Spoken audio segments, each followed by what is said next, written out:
Hello, this is Dr. Stanley Lang, and welcome to this broadcast. And I would like to also introduce on the broadcast is my associate, Justin West, who is Hello.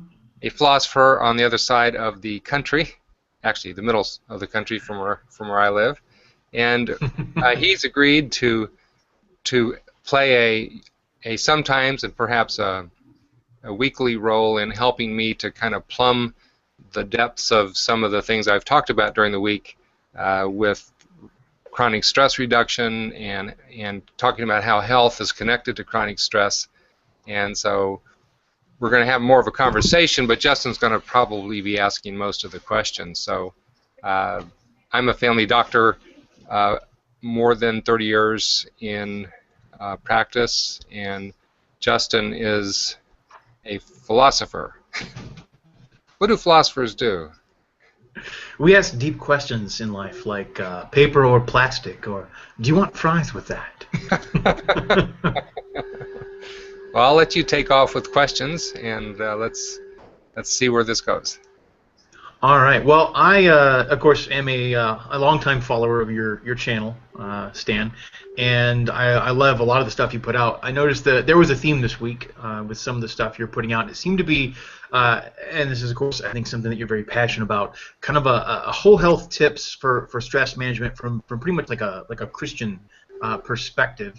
And you had 4 different videos this week, and so maybe we can kind of talk through them and kind of weave through the various themes that you'd put in there. The first video, if I recall, was on physical health and had something to do with diabetes and triggering diabetes, or whether or not it's always inevitable. And my computer's about to restart on me. Hang on a second. There we go. I think I postponed it. It's live TV. That's what can you do, right? Anyway, so your first video was along the lines of, it was talking about diabetes, talking about genetic predispositions, whether they're absolute and whatnot. So are they absolute? If I'm genetically predisposed towards diabetes or cancer or what have you, is it in the cards, so to speak? Is it guaranteed that I'm going to encounter that in my life? Well, the answer is no. It's definitely not in the cards. It's not guaranteed. But unfortunately, it's likely to happen if you eat the average American diet. And one of the things that I talked about was comparing populations of people who are genetically predisposed to diabetes who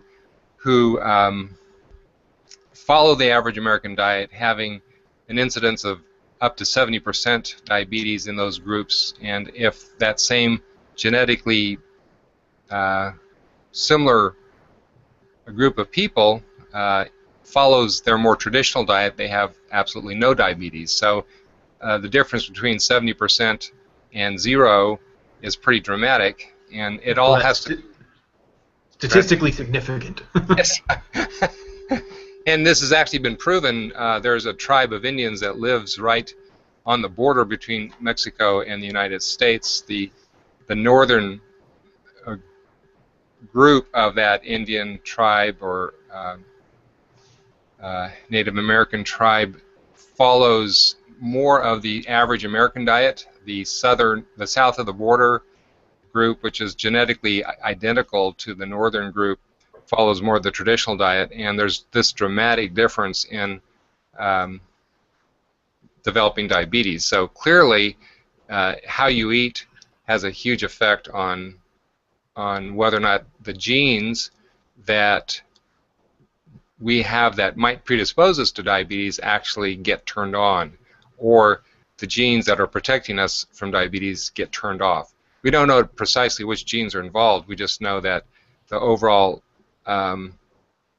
constellation of things that we do either turn on or turn off genes. So a lot of things that we think we're destined to have happen to us, really we can completely change if we're willing to follow the right lifestyle. Gotcha. So now you speak of the average American diet. I think we all kind of have sort of a sense of what that might be. 5 cheeseburgers and a big thing of fries comes to mind, right? But what do you really mean when you say the average American diet versus a more traditional diet? Can you be a little more precise? Yeah, well, the average American diet is what we would, is what I would call a high glycemic diet. That means that it raises the blood sugar quickly with the majority of the foods that are eaten per meal, because there's a lot of grains and a lot of sugars in the diet, lots of potatoes, lots of rice, and we have a lot of different ways to serve it up. When it comes down to it, each meal has a lot of that in it, and that has the effect of raising the blood sugar much more quickly than if you eat a diet that is largely protein, fats, vegetables, and the kind of fruits that are relatively low glycemic, like the berries and other similar fruits, and relatively free of the grains, and no potatoes. No potatoes, no hash browns, no latkes, no waffle fries. No. Yeah. Now, the thing about this is, it's not to say that potatoes are bad, nor is rice bad. It's just that once you start to get overweight and you develop this condition called insulin resistance, metabolic syndrome, then they become bad for that person, because they trigger more of that process where the body becomes resistant to its own insulin, and that's where that trend towards becoming diabetes happens. So so that's the connection between the so-called average American diet. So the average child, for instance, eats a breakfast of cereal. The average cereal is turned to sugar pretty quickly. Some kids don't get any cereal. They just eat snack bars and things like that, which are almost like candy bars. The average lunch and supper have the other characteristics that are described. So all of that can be changed. Are there some cereals that would be better to eat? Some cereals that would be worse? I mean, I'm thinking, there's definitely the sugary, brightly colored cereals, but then there's things like granola and oatmeals and things like that. Is there kind of a range of things that someone should eat for breakfast, or should we always just avoid grain? Yeah, well, I think that it depends on whether or not you're already in this condition of so-called metabolic syndrome, where your body's starting to develop resistance to its own insulin. And if you're a little chubby around the waist, you're there. You're already in the metabolic syndrome category. So almost all the cereals are too quickly digested to sugar. The ones that you could eat would be more of an oatmeal based that hasn't been changed too much. So instant oatmeal would be pretty bad. It's turned to sugar pretty quickly. But if you cook from scratch oatmeal and don't add sugar to it, but you add other natural sweeteners, then that could be an acceptable breakfast. But it would be even better if it was combined with some other protein. So if I were to cook up an egg or stir in like some walnuts with my oatmeal, would that make it better? Yep, it would make it a lot better. Okay.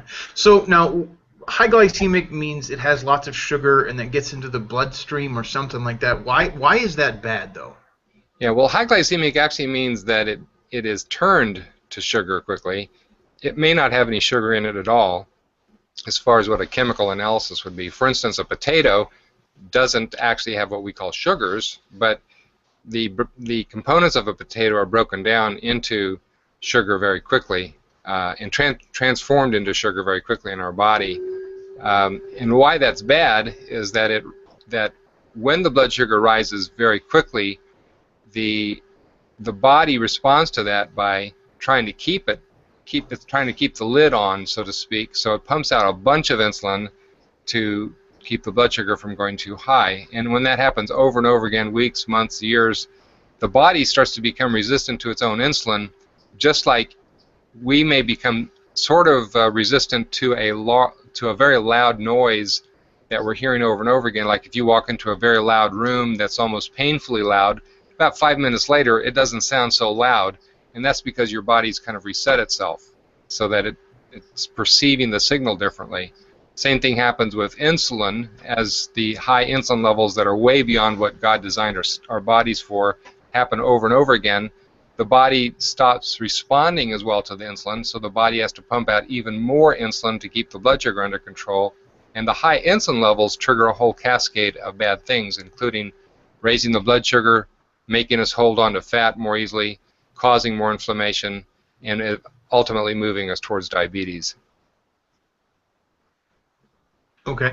And so these trigger. Now, are some people, do you think, just simply not predisposed towards diabetes where other people are, or is everybody sort of predisposed? If you're not predisposed, can you make yourself have it anyway by terrible diet? Yeah, there's clearly some people that are totally unpredisposed and they can eat the wrong foods their whole life and never become diabetic. I've had some How patients. do I get those genes? Yeah, I don't know. I remember a patient that I had. Uh, she passed away a couple decades ago, but she was in her 80s and she ate a whole handful. She ate a whole bunch of candy every day. Always had. Uh, was skinny as a rail. Uh, and that was just the way that she lived her life. But most people can't get away with that, and they will pay the price because their body can't stand that. It's just not designed for it. Hmm. It's like taking your car out on a real bumpy road and driving at 100 miles an hour. It's just not designed for it. It's going to break down. Except for the 1% of people who have really good shocks, I guess. That's right. So the average diet is out. We need to eat more fruits, more vegetables, less grain, more protein. Now, what you're saying sounds kind of like, I know some people throw around various fad diets, like let's say Atkins. Is what you're supporting or what you're proposing similar to something like that? Does it go beyond something like that? um, there are a lot of variations on what I'm talking about. The whole concept is whether or not it raises the blood sugar quickly or not. So Atkins is a variation of a low glycemic diet. There are a lot of adherents to it. It has some benefits. The early Atkins program and the one that is used nowadays perhaps could use a little bit more healthy fats than what Dr. Atkins originally knew about at that time. So there's been a lot of research since he first proposed his program. But on the other hand, you don't have to eat that high protein and fat to still get the same effect of eating low glycemic. You can achieve that with probably a third of your calories coming from fat protein rather than the amount seen in some of these diets. That's not to, I'm not trying to say that they're bad, just that you don't need to go that far in most cases. Okay.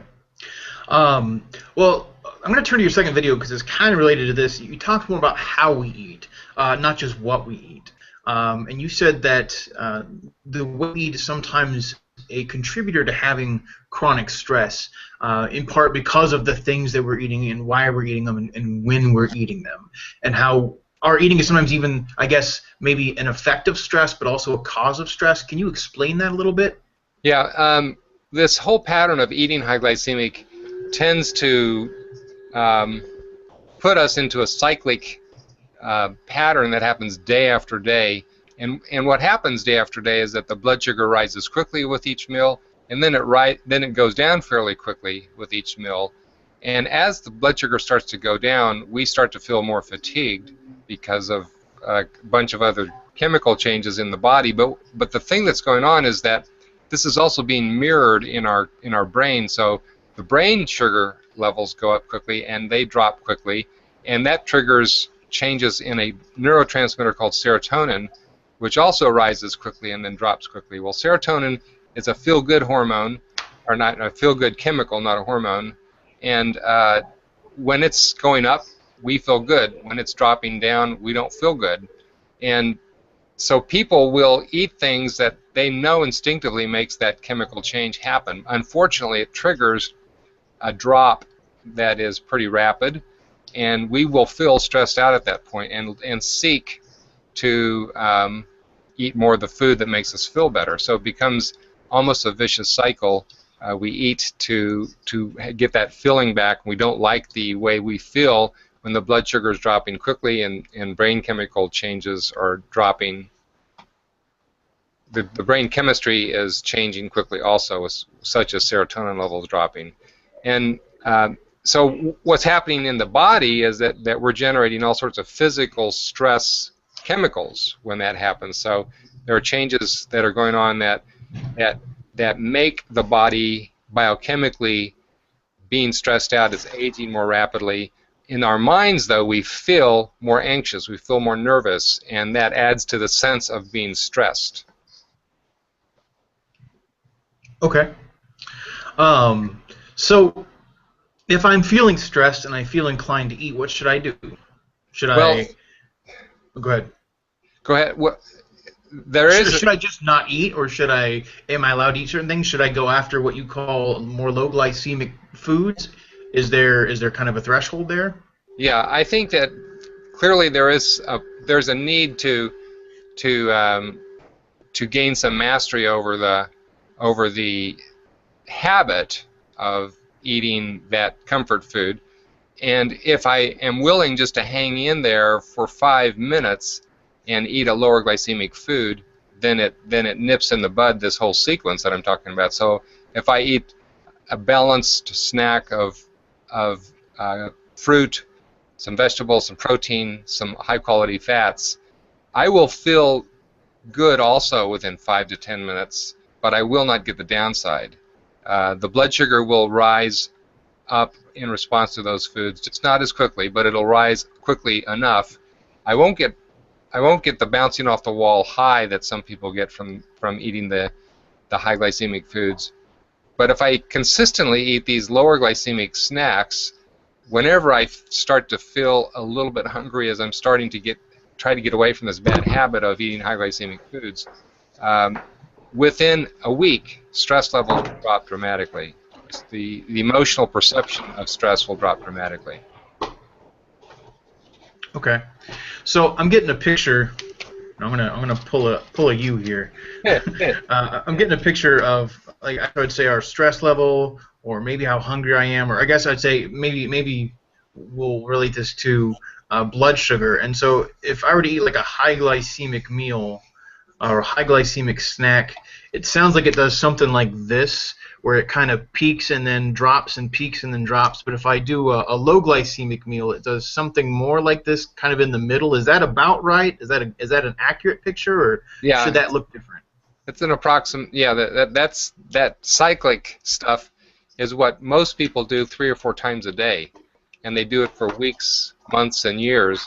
And so, trying to get away from that, you will end up, if you eat low glycemic, your blood sugars and your brain chemistry changes will look more like that steady line. It's not quite that flat, but it drops very slowly between meals, and that is associated with feeling a whole lot better mentally and much higher energy levels in the long run.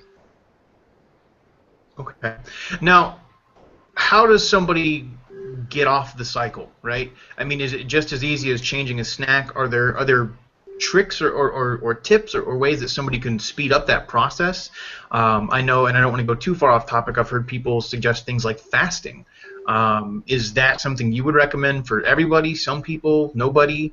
Or is there a better way to approach it, or should they just stick with a low glycemic plan? Well, I think that you can individualize things to some extent, and what I usually try to do with patients is to find out what's most likely to work based on their personality. Some people who they are motivated to make sudden change, to get in the right direction, and they want to do that, and denying themselves doesn't trigger a tenfold increase in craving that thing that they're denying. That kind of a person can immediately make some changes, including they could fast if they wanted. But on the other hand, for most people, once they say that this food or that food is on the no-no list, they start craving it more. So No more chocolate, but maybe one. So one strategy that works 100% of the time, if you do it, is to have a strategy where you don't have a list that says this is off limits. There's no off limits list, so you don't trigger any cravings from at least saying this is off limits. You may still crave it because of the chemical changes that we've talked about or alluded to, but so the one rule with this strategy is that every snack and every meal is preceded by what I would call a modified plate snack. So the rule would be, yeah, I can have this or I can have that, but before I do, my first course is that I eat something that's 1/3 fruit, 1/3 protein, 1/3 vegetable, just by eyeball and volume, no calorie counting. And if you do that, especially if you do it in the present moment with a thankful heart, and you're really thinking about what you're eating, and you're focusing on that moment rather than reading a book or something, you will do several things. First of all, you'll alleviate some of the craving for food. Second of all, you'll fill your stomach up with some food that is very low glycemic. And so if you go on and give yourself permission to eat that high glycemic food, it's going to have a lot less impact because you've got all of this other food in your stomach already that's lower glycemic. And so the overall net effect is that the blood sugar is going to rise a whole lot more slowly, kind of like the tradition of eating desserts at the end of a meal. Nowadays, people eat desserts all day long, but traditionally, desserts were at the end of a meal, which had a minimal impact then on the blood sugar. So if somebody will commit to eating this 1/3 fruit, 1/3 vegetable, 1/3 protein modified plate before each meal and snack, they will gradually, sometimes very rapidly, get themselves out of this situation. This is definitely one of the core behaviors that I teach in the weight loss program we have. And how long would that take for someone to really start to see a real market improvement? Like I said, most people, if they cut out all of the high glycemic foods, the vast majority of people will see a marked improvement in 5 days. Most people will lose most of their cravings within 5 to 10 days. And a few people will continue to crave those foods long term.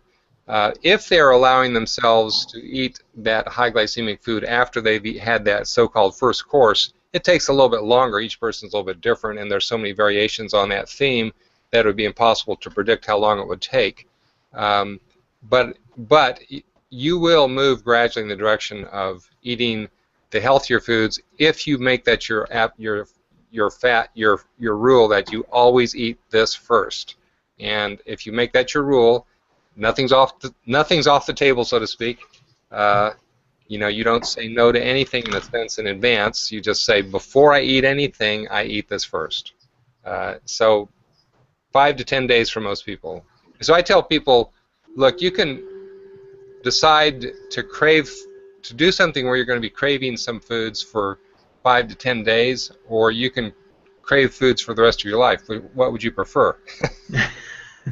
Well, 5 days sounds pretty reasonable, Yep. given that, especially if what you said earlier about 100% success rate is, or 100%. something even close to that. Yep. It's 100%. If you do that, you will succeed if you move in that direction. If you always eat that kind of a meal first, in the present moment, and thankfully. So that would be a whole other discussion on a different day about what those in the present moment and thankfully mean, but it does work 100% of the time if you do that.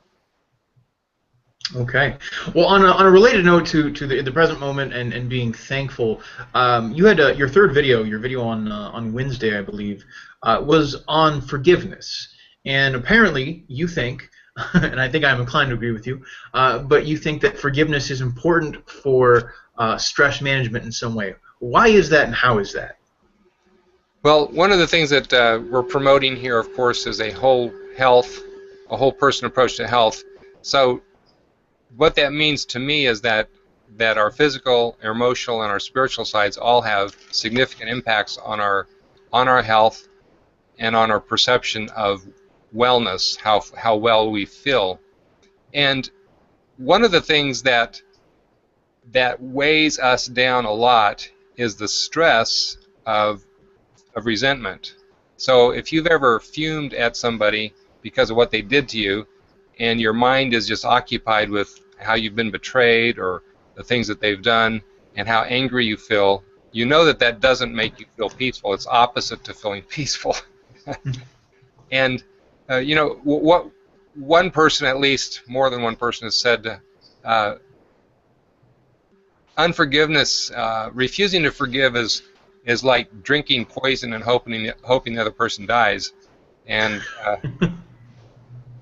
that's what we do to ourselves. And when we choose to not forgive, we are holding on to resentment, which sets in motion the chronic stress response inside our bodies we could talk about more of that on a different day, but basically it sets in motion the biochemical changes of chronic stress. Chronic stress affects every major body system and speeds up aging dramatically, probably as much as 30%. So unforgiveness leads to chronic stress just physically, not to mention what happens in our minds. The solution to unforgiveness is forgiveness, obviously, and for most of us, we can't forgive very easily if we haven't first experienced forgiveness. And what I talk about in that particular video is the need to experience forgiveness from God, because that's primarily how I think we feel His love for us. And when we feel that experience, that frees other people, I think, to forgive others if they've experienced forgiveness. If they've never experienced it, it's pretty hard to give it away. So it's kind of like it eliminates this major force that is generating lots of chronic stress chemical changes by experiencing forgiveness and by offering forgiveness. It's interesting. I think a lot of times we think of our bodies as being two distinct things, right? A dualism, if you will. We often think of the spirit or the soul being one completely separate thing, and then the body being another thing. But it sounds like what you're saying is what happens to us spiritually, or at least mentally, very clearly has physical ramifications on our body, and so we need to find a way to address that. Is that right? That's right. Yep.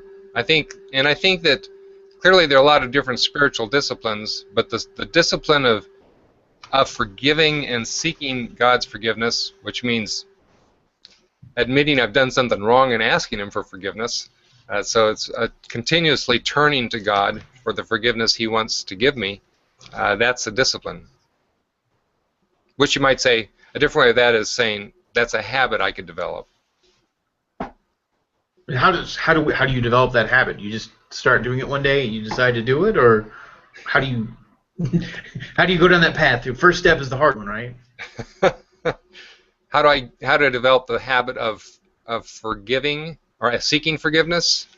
Sure. Yeah, the moment that I become aware that I have broken what I know is my own internal rule, there's something that we feel, it's called guilt. So the moment I feel guilty, the chances are pretty high it's true guilt and not false guilt. You know, not something that somebody piled on me when I was a little kid and I don't know any better. So if I've truly done something that is wrong and I feel guilty for it, the moment I become aware of that, that's the moment that I try to help myself and teach others. That's the moment to turn to God and ask for forgiveness. The idea that we need to carry around this sense of guilt and the burden of it for a long time because we need to be punished by it, and that we expect that God wants to punish us, is not truth. You know, God wants us to experience forgiveness as quickly as possible and be restored to the kind of relationship that we're experiencing His love for us. That's His preference. Here's a question out of left field then. Is this stress and this sense of needing forgiveness itself a good thing, at least in some way, because it makes us then seek out that forgiveness? Is it good, or is it just good to not have that stress? What do you think? I think that we've talked about this in another setting, but I could repeat it 1,000 times because I need to hear it myself, which is that the chronic stress is really caused by having a reality here, an expectation over here, and I can't see how to get from here to here. That inability to bridge the gap produces the chronic stress response. So having a difference between where I'm at and where I want to be isn't bad, and I don't define that as chronic stress. Not being able to get there is what causes the chronic stress response, when I in my mind feel like I can't bridge that gap. So fortunately, the gap between I've done something wrong and I feel guilty and experiencing God's forgiveness is a bridgeable gap that takes a microsecond.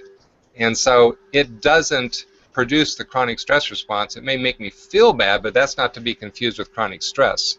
So feeling bad and then immediately having that being relieved because the two that gap is removed because I turn to God, experience forgiveness. All of a sudden, the weight is lifted. That's not stressful. That's the opposite of feeling stressed. Hmm.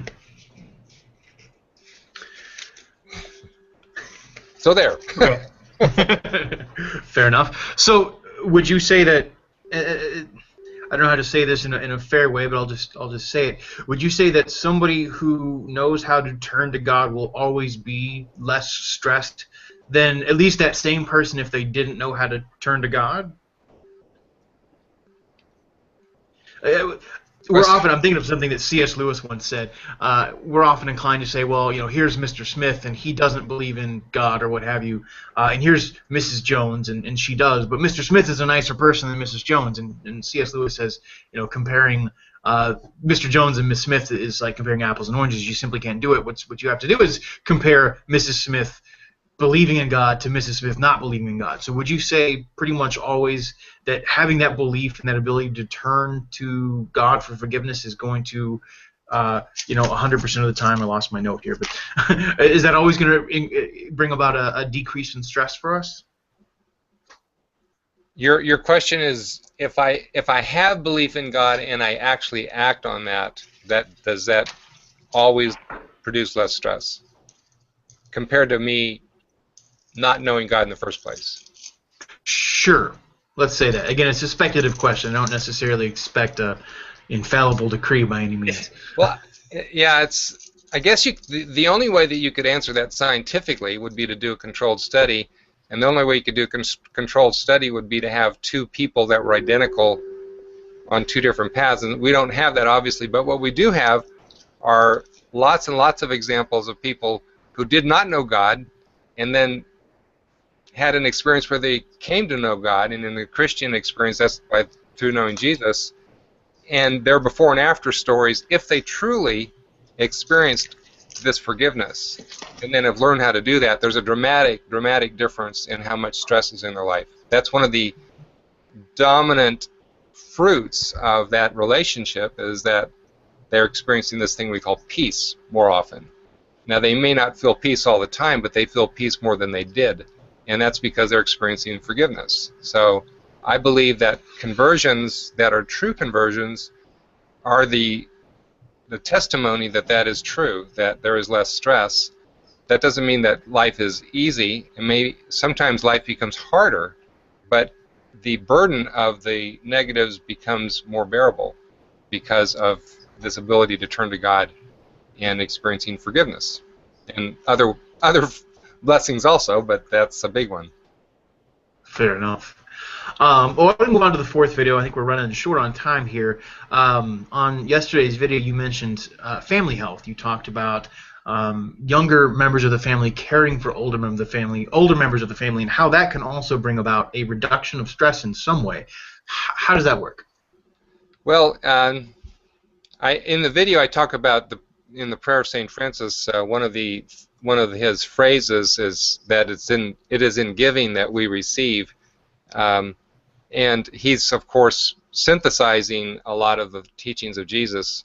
So it's when we give with not expecting anything in return, that's when we put ourselves in a position to really receive from God unexpected blessings. And so when we experience this focus on other people, there are many things that happen inside of us. So when I focus on another person's problem rather than my own problem, I'm not focused on my problem. I don't feel it as much.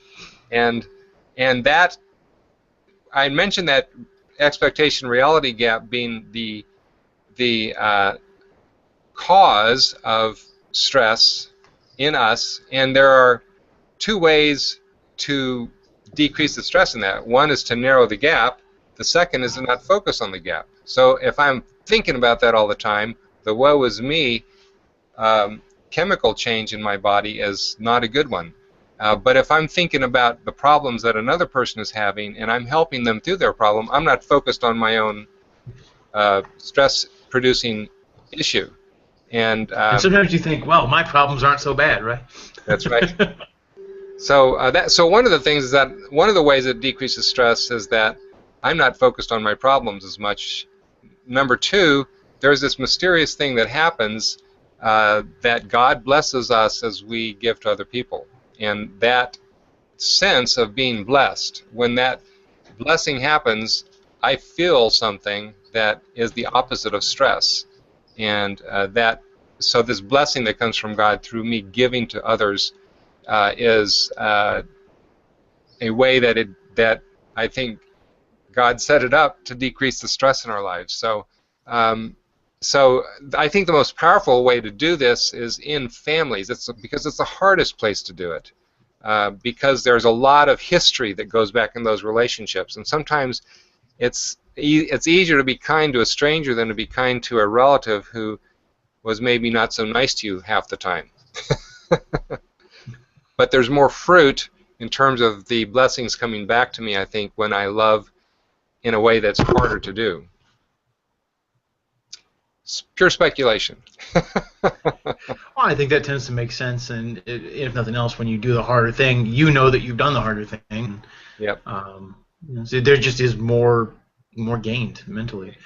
So all of this seems to come down to the idea of stress in our lives, whether it's how we live, what we eat, how we interact with each other, whether it's forgiveness or caring for a family member or what have you. Stress seems to be the thing that ties it all together. So where do we start? Do we start with diet? Do we start with forgiveness? Do we start with some other point? What is the linchpin? What is the starting point?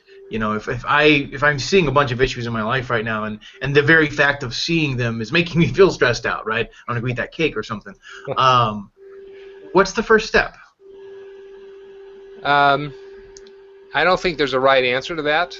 What I would say is that the best strategy is to have a goal to institute change in physical, emotional, and spiritual realities within 1 week. I mean, I start to do something in those areas in a week. I've got something happening in all of them. So which one I choose to do first is not as important as that by the end of the week I'm doing something in all three of those areas. So I might choose to, well, I would say this, probably the easiest thing to do is to go take a walk, because that's helping physically, and it automatically turns on some brain chemistry changes that decreases stress, and it opens my mind up to spiritual possibilities, because I'm not focused on some problem that's going on in my house, for instance. So that's usually one of the things that I suggest the most, because taking a walk and trying to be mindful is a truly whole person or holistic activity, if you want it to be so. If you want it just to be a physical workout, it can be that too, but it can be much more than that. Okay. You mentioned earlier you've got a program. I don't know if it's ready to share with people yet or not, but I was kind of curious if you could just really briefly, as we're kind of concluding, give us a little bit of insight into what you got up your sleeve.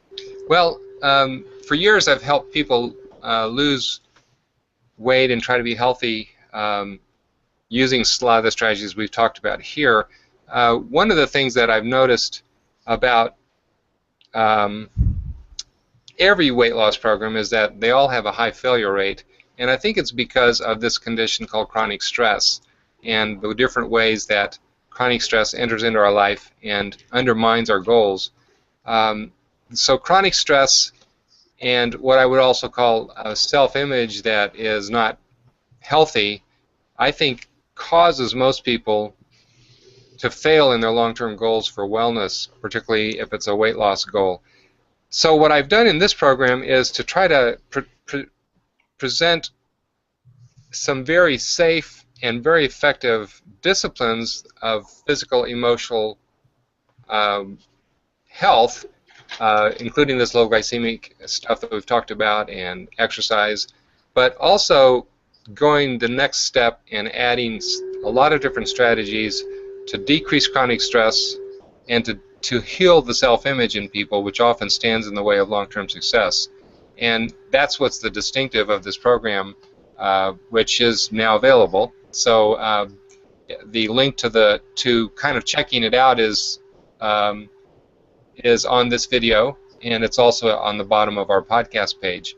So there's 3 or 4 videos that you can go through that gives you more of an insight into what the program is about and whether it feels like a good fit for you. And then if it looks like a good fit, jump right in, because it is a fantastic way to kind of wed this health of body, mind, and spirit with some really good disciplines that will produce better health for most people. That's awesome. Well, that's about all I've got. I know we're kind of running short on time here. Any parting words of wisdom? What comes to mind is the encouragement that no matter where a person is starting from, they can always move in the direction of the light, or move in the direction of health, move in the direction of wellness. As long as we have life, we can move in a direction that allows me to experience more of the blessing of good health, no matter what my conditions are. So I encourage anybody that's listening to or seeing this video to be hopeful that there can be very significant change in your life, and that there's a lot of different ways to move in that direction. So I encourage hope against despair. And a reminder of to seek forgiveness. Those are both really great messages to end on. So thank you very much for that, and we'll talk again. Okay. Good to talk to you, and God bless. God bless.